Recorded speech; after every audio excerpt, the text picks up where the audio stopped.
तो कैसे हैं आप लोग। ये हमारी है नेक्स्ट वीडियो प्राइस डिटर्मिनेशन की क्लास 11 इकोनॉमिक्स की। तो पार्ट फर्स्ट में हमने पढ़ लिया था कि प्राइस डिटर्मिनेशन क्या होता है, प्राइस इक्विलिब्रियम क्या होता है यानी कीमत संतुलन क्या होता है, और किस तरीके से कीमत संतुलन में परिवर्तन आता है। यानी कि प्राइस डिटर्मिनेशन जो होता है उसके बाद अगर डिमांड बढ़ जाती है घट जाती है तो क्या होता है, ये सारा हमने पार्ट फर्स्ट में देख लिया था। अगर आपने पार्ट फर्स्ट नहीं देखा तो पहले वो देख लो, उसके बाद ये वाला पार्ट देखना। तो हम केस नंबर 7 तक पहुंच गए थे जिसमें हमने देखा था कि अगर डिमांड में इंक्रीमेंट होता है या इंक्रीज होता है और सप्लाई में डिक्रीज होता है तो क्या इम्पैक्ट पड़ेगा प्राइस इक्विलिब्रियम पर और क्वांटिटी पर। अब देखो केस 8 भी लेके देख लेते हैं एक बार। मान लो कि केस 8 है और वो बोल रहा है कि डिमांड में डिक्रीज हो रहा है और सप्लाई में इंक्रीज हो रहा है, लेकिन सप्लाई में मान लो इंक्रीज ज़्यादा हो रहा है, तो इम्पैक्ट क्या पड़ेगा प्राइस पर और क्वांटिटी पर। तो देखो ये हमारा OX है, ठीक, ये O है, ये Y है, ये हमारा डिमांड है, ये हमारा सप्लाई है, और ये मैंने पिछली वीडियो में बता ही दिया था कि यहाँ पर हम क्वांटिटी लेते हैं और यहाँ प्राइस लेते हैं। ये इक्विलिब्रियम पॉइंट है। अब अगर डिमांड में डिमांड डिक्रीज होती है तो डिमांड का लेफ्ट हैंड साइड पर शिफ्ट हो जाएगा D1, और सप्लाई इंक्रीज होती है तो सप्लाई राइट हैंड साइड मतलब दाई तरफ शिफ्ट हो जाएगा, और जो सप्लाई है उसमें ज़्यादा चेंज आया तो इसलिए हमने इसका गैप जो है ज़्यादा लिया है। तो ये S कर्व इस D कर्व को यहाँ कट करेगा E1 पर।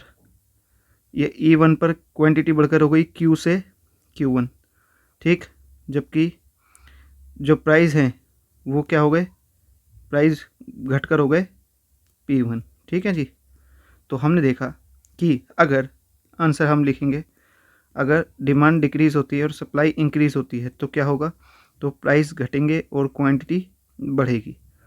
इसी को आंसर में लिखना है। उसके बाद क्या करेंगे, पहले हम आंसर की थ्योरी लिखते हैं, फिर डायग्राम देते हैं, ये हमने पिछली वीडियो में सीखा है, फिर एक्सप्लेनेशन देते हैं।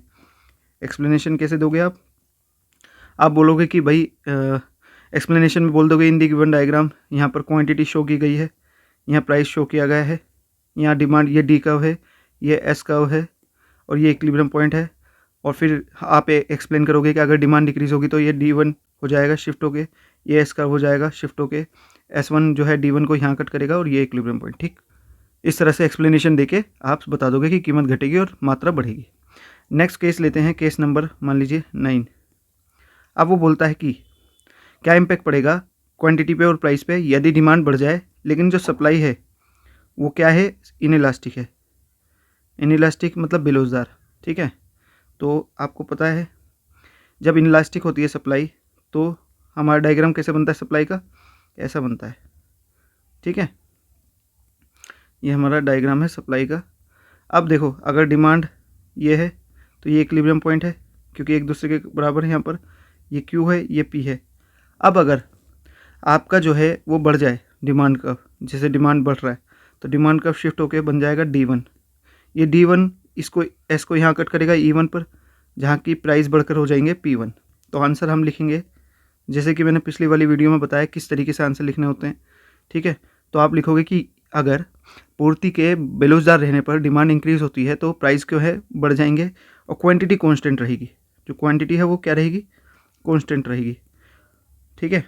अच्छा वो लॉजिकल भी है। लॉजिकल भी कैसे है, लॉजिकल ऐसे है कि अगर सप्लाई बढ़ ही नहीं सकती, सप्लाई क्या है, इनइलास्टिक है, बेलोजदार है, supply can not be change in short run, ये जैसे भी है, तो डिमांड बढ़ेगी तो प्राइस ही बढ़ेंगे, है ना। ये लॉजिकल भी है।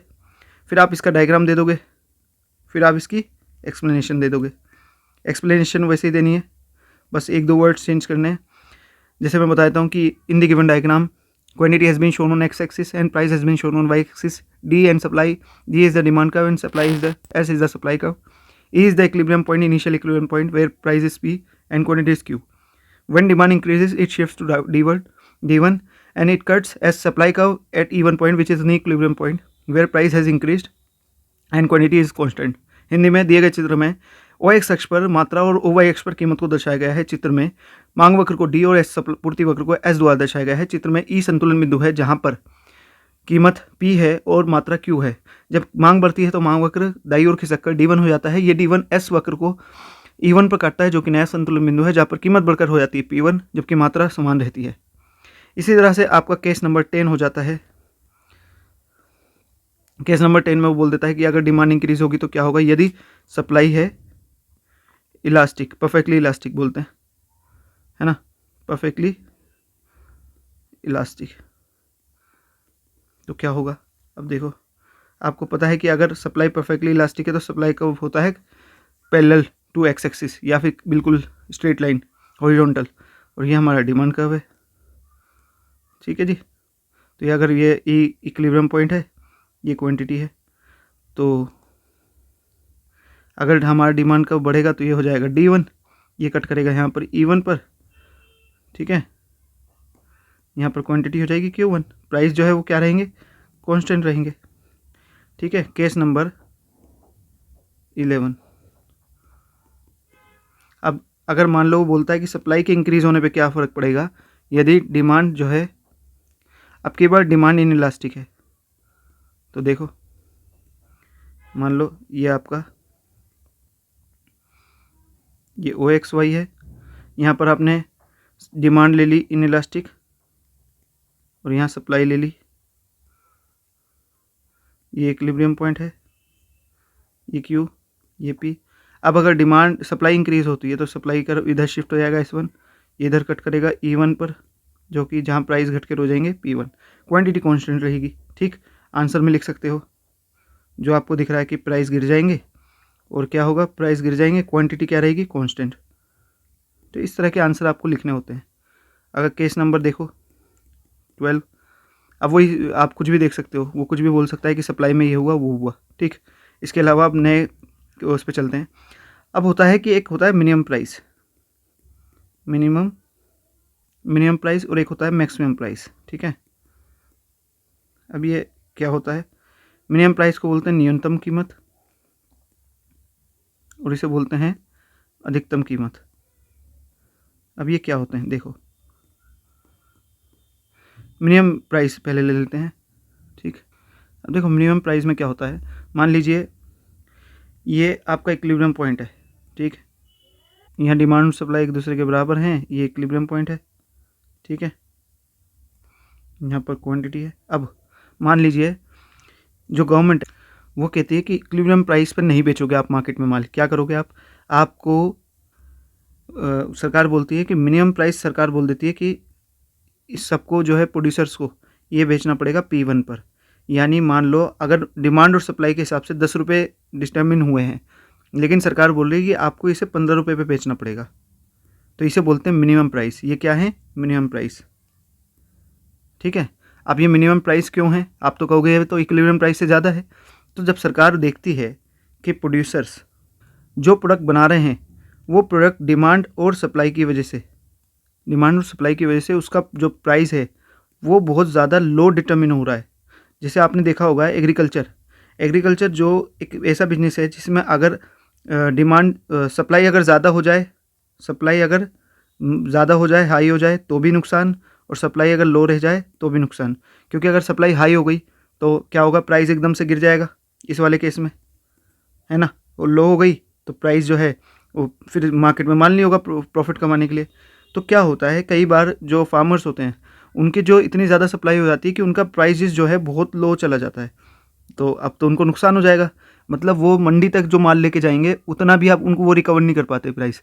तो इसलिए सरकार पहले से ही उनके लिए मिनिमम प्राइस यानी न्यूनतम प्राइस डिटरमिन कर देती है या अनाउंस कर देती है, ताकि उनको जो है डिमोटिवेट वो ना हो, डिस्करेज ना हो। इसी तरह कुछ प्रोड्यूसर्स ऐसे होते हैं जिनके जो प्रोडक्ट होते हैं उनको अगर आप मार्केट पे छोड़ दो तो उनके मार्केट पे छोड़ने की वजह से उनका जो प्राइसेस हैं वो बहुत ज़्यादा लो डिटरमिन हो जाते हैं, इसलिए उन्हें मार्केट पे नहीं छोड़ा जा सकता। उनके लिए सरकार क्या करती है, इंटरफियर करती है, और गवर्नमेंट बोलती है कि नहीं, हम इसके लिए एक मिनिमम प्राइस अनाउंस करते हैं, सब लोगों को इस मिनिमम प्राइस पर ही उस प्रोडक्ट को ख़रीदना पड़ेगा। ठीक, तो ये प्रोड्यूसर्स के वेलफेयर या हित के लिए, इंटरेस्ट के लिए ये किया जाता है।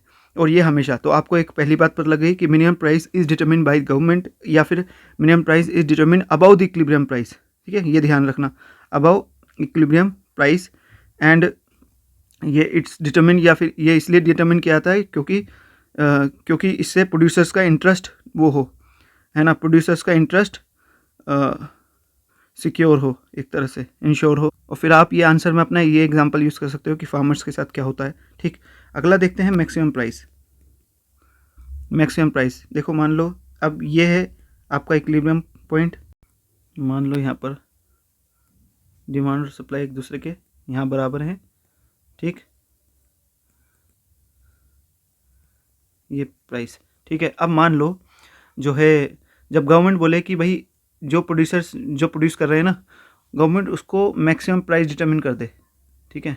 मान लो यहाँ P1, मान लो इसका जो प्राइस है वो आ रहा है, मान लेते हैं हम 20 मान लो, ऐसे कोई और एग्जांपल ले लेते हैं 30 रुपीज़, और गवर्नमेंट बोलती है कि नहीं, आपको इस प्रोडक्ट को 25 रुपीज़ का बेचना पड़ेगा, क्योंकि 30 रुपीज़ बहुत ज़्यादा है, वो कंज्यूमर्स पे नहीं कर पाएंगे। तो कंज्यूमर्स का इंटरेस्ट वो करने के लिए, सिक्योर करने के, कंज्यूमर्स का इंटरेस्ट सिक्योर करने के लिए गवर्नमेंट क्या करती है, एक मैक्सिमम प्राइस डिटरमिन करती है। क्योंकि कई बार क्या होता है कि जो प्रोडक्ट होता है उसकी डिमांड जो है वो बहुत ज़्यादा हाई हो जाती है सप्लाई से। मान लो सप्लाई बहुत कम हो रही है, कोई मान लो एसेंशियल मेडिसिन है, एग्जांपल के लिए कोई एसेंशियल, बहुत जीवन के बचाने के लिए बहुत एसेंशियल, बहुत ही ज़्यादा ज़रूरी मेडिसिन है, उसकी डिमांड जो है वो बहुत ज़्यादा है और सप्लाई जो है वो बहुत कम है। तो क्या होगा, उसके प्राइसेस जो होंगे वो क्या होंगे, वो प्राइसेस हाई चले जाएंगे। अब जो आम कंज्यूमर है वो प्राइस हाई तो पे नहीं कर पाएगा। तो गवर्नमेंट क्या कहेगी, गवर्नमेंट कहेगी कि भाई कंज्यूमर ये प्राइस दे सके, इसलिए वो एक मैक्सिमम प्राइस अलॉट करेगी या फिर डिटरमिन करेगी कि भाई आप इससे ज़्यादा प्राइस कंज्यूमर से नहीं ले सकते, ठीक। तो देखा आपने कि जो मैक्सिमम प्राइस होता है वो बिलो इक्विलिब्रियम प्राइस होता है ना। तो ये नाम से आपको लग रहा होगा मैक्सिमम मतलब ऊपर, नहीं, मैक्सिमम प्राइस जो होता है वो इक्विलिब्रियम प्राइस से नीचे डिटरमिन होता है। इसे गवर्नमेंट करती है, या कोई गवर्नमेंट नहीं है तो ट्रेड यूनियन कर सकती हैं, या सोसाइटी खुद कर सकती है। और ये जो डिटरमिन होता है ये किसका इंटरेस्ट सिक्योर करने के लिए, कंज्यूमर का इंटरेस्ट सिक्योर करने के लिए। और कैसे होता है ये तो मैंने बताई है ना। इसके लिए आप डायग्राम यूज़ कर सकते हैं, एग्जाम्पल यूज़ कर सकते हैं जो मैंने दिया है, ठीक है। इसका एक और नाम है, इसे प्राइस सीलिंग भी बोलते हैं, प्राइस सीलिंग, ठीक है, यानी प्राइस की छत एक तरह से, है ना। यानी प्राइस सीलिंग हिंदी में ऐसे कुछ बोलते हैं, इसको देख लेना एक बार, प्राइस सीलिंग। और मिनिमम प्राइस जो है था इसको फ्लोर प्राइस भी बोल देते हैं। इसके बाद आ जाते हैं हम अपने नए कॉन्सेप्ट पर जिसे हम बोलते हैं डिसइक्विलिब्रियम। वो करेंगे हम नेक्स्ट वीडियो में, तब तक के लिए बने रहे और दूसरी वीडियो ज़रूर देखें, तीसरा पार्ट। और अगर इस तरह के और वीडियोस चाहिए और नोट्स चाहिए और जो भी कुछ चाहिए आपको तो कमेंट कर देना, क्योंकि आप जब कमेंट नहीं करोगे तो मुझे पता कैसे चलेगा कि आपको क्या चाहिए।